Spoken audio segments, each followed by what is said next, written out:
Good morning, everybody. This is the second devotional day. And as of right now, I don't believe that we have any prayer requests, but let me go back and check very briefly. Okay, so no prayer requests. Today's, the car in the background is just lovely. Anyway, today's devotion is called Untying the Rope. And it is basically from today's scripture, that is Genesis 33, 1 through 11. And as you can see in the picture, I do have the camera focused on Genesis 33. So it is about Jacob and Esau. Let's read the scripture right now.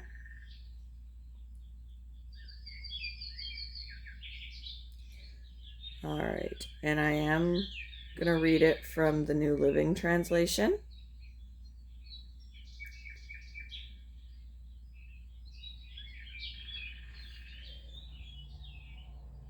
Jacob looked up and saw Esau coming with his 400 men.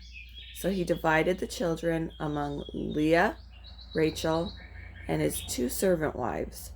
He put the servant wives and their children at the front, Leah and her children next, and Rachel and Joseph last. Then Jacob went on ahead. As he approached his brother, he bowed to the ground 7 times before him. Then Esau ran to meet him and embraced him, threw his arms around his neck and kissed him, and they both wept. Then Esau looked at the women and children and asked, "Who are these people with you?" "These are the children God has graciously given to me, your servant," Jacob replied. Then the servant wives came forward with their children and bowed before him. Next came Leah with her children, and they bowed before him. Finally, Joseph and Rachel came forward and bowed before him. "And what were all the flocks and herds I met as I came?" Esau asked. Jacob replied, "They are a gift, my lord, to ensure your friendship." "My brother, I have plenty," Esau answered. "Keep what you have for yourself."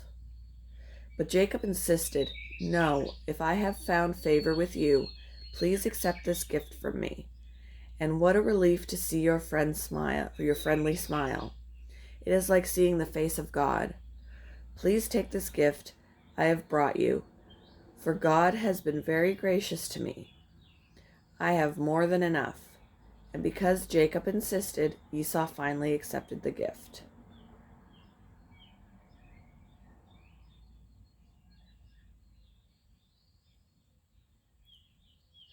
So a little bit of insight on it.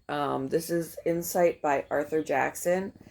He said, by Jacob's own testimony, the Lord had been gracious to him by providing children and material possessions. But even though he was favored with family and worldly goods, Jacob's life was incomplete without settling accounts with his brother.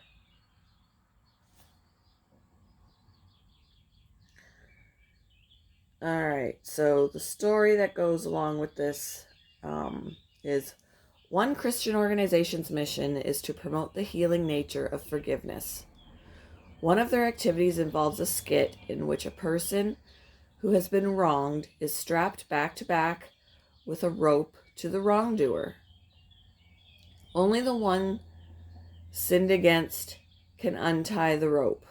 No matter what she does, she's got someone on her back. Without forgiveness, without untying the rope, she cannot escape.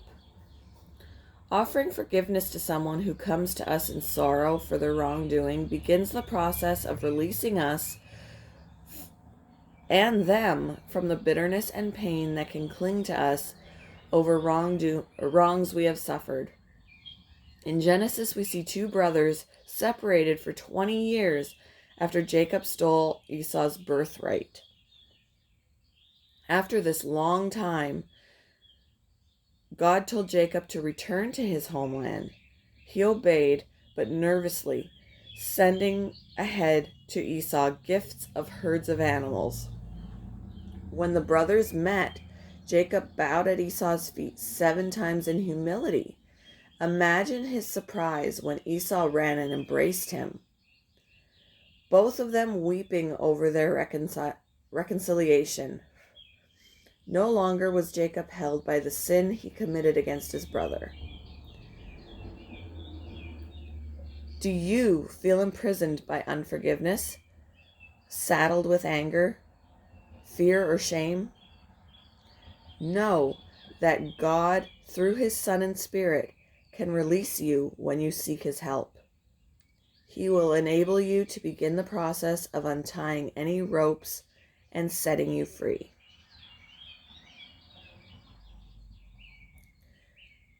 How do you think Esau felt to see Jacob bowing before him? Could you similarly humble yourself before someone you've wronged? Who do you need to release through forgiveness?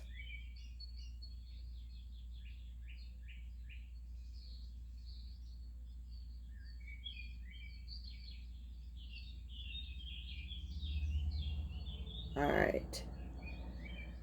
Well, that is today's devotion, guys. I hope that you enjoyed it. Again, if you have any prayer requests, put them in the comments below. They will be recorded in a notebook. And I will see you tomorrow morning for devotions. Have a good day, everybody.